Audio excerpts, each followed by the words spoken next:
पुराने समय में आज आपका जो पाठ है वो क्या है? यात्रा साधनानी। क्या है? यात्रा साधनानी। यात्रा साधनानी माने होता है यात्रा के साधन है। यात्रा माने एक जगह से दूसरी जगह जाने के साधन। क्या क्या साधन होते हैं इस पाठ में आप लोग यही पढ़ोगे। प्राचीन काले मनुष्या पादाभ्याम दूरम स्थानम गच्छति स्म। चश्मा लगा लें, कोई बढ़िया दिखता नहीं है।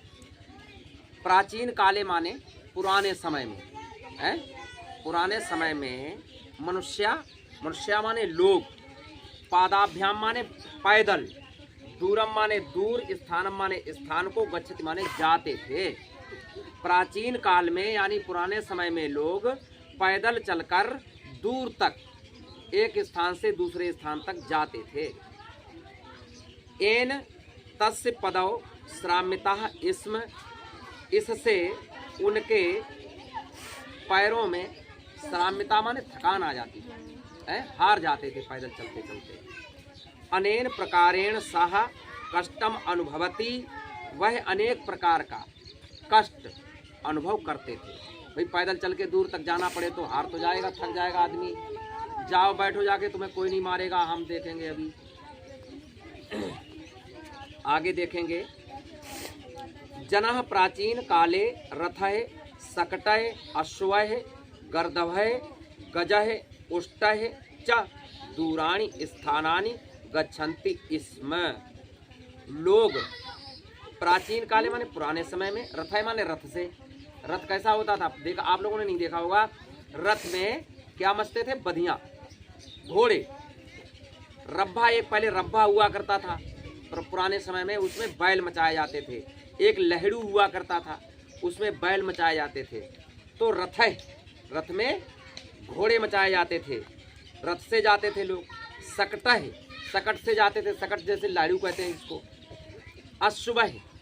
अश्व माने घोड़े से, लोग घोड़ी पे बैठकर एक जगह से दूसरी जगह जाते थे। गर्दभः, लोग गधे पे बैठकर जाते थे। गजः, हाथी पे बैठ के जाते थे। राजा महाराजाओं की सवारी तो पहले हाथी हुआ करती थी। और उष्टः, ऊंट पर भी बैठ के जाते थे।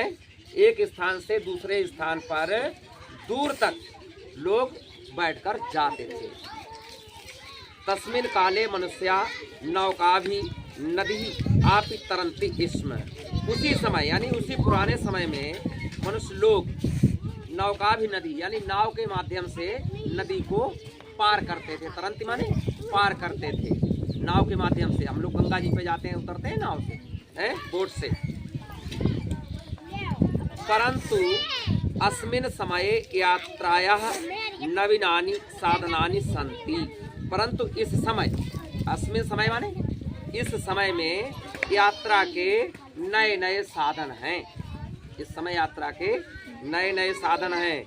एतेषु रेलयानम, इनमें से रेलगाड़ी यात्रा का साधन है। रेलगाड़ी, आप लोग कभी बैठे रेलगाड़ी में? वायुयानम यानी हवाई जहाज, एक जगह से दूसरी जगह लोग हवाई जहाज से जाते हैं। मोटरयानम इत्यादि साधनानि उपलब्धानि सन्ति।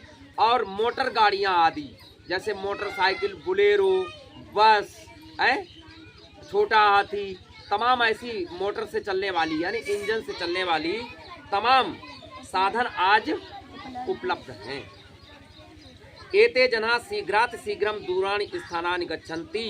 इन साधनों से लोग शीघ्रात शीघ्र यानी जल्दी से जल्दी दूर दूर तक चले जाते हैं। अधुना यात्रा जनेभ्यः किमपि कष्टम न ददाति। आधुनिक समय की यानी आज के समय की यात्रा किसी भी प्रकार का कष्ट नहीं देती है। जनाः यथा गृहे भोजनम विश्रामम शयनम च कुर्वन्ति तथैव पोते रेलयाने वायुयाने च कुर्वन्ति। लोग जल्दी जल्दी आज के साधनों से अपने अपने घर पहुंच जाते हैं, भोजन करते हैं, विश्राम करते हैं और सोते हैं। तथैव पोते, और उसमें हवाई जहाज में और रेलगाड़ी में बैठ करके लोग खूब आनंद लेते हैं। पोते माने आनंद लेते हैं। यत्र रेलयानम न गच्छति तत्र जनाः मोटरयानेन यात्रां कुर्वन्ति। और यहाँ कहीं जहाँ कहीं रेल यात्रा नहीं, जहाँ रेल पटरियाँ नहीं है, रेलगाड़ी नहीं चलती है, वहाँ लोग मोटर गाड़ी से चलते हैं। कितना बढ़िया साधन हो गया है। मरुस्थले प्रदेशे उष्ट्रा एव यात्राया साधनम अस्ति। मरुस्थले यानी रेगिस्तान में, राजस्थान में, भारत के राजस्थान में सबसे ज़्यादा रेत होता है, तो वहाँ पे मुख्य सवारी क्या है? ऊँट। ऊँट से लोग जाते हैं, मुख्य साधन वहाँ का ऊँट है। पर्वतीय क्षेत्रे जना अश्व इति स्थितौ गच्छन्ति। और पर्वतीय क्षेत्र में, जैसे भारत में उत्तराखंड है जहाँ पहाड़ी राज्य है भारत के, जहाँ पहाड़ ऊंचे ऊंचे होते हैं, वहाँ पे लोग काहे से? घोड़े पे बैठ करके इधर से उधर जाते हैं। बढ़िया समझ में आ गया? कल इस पाठ को आप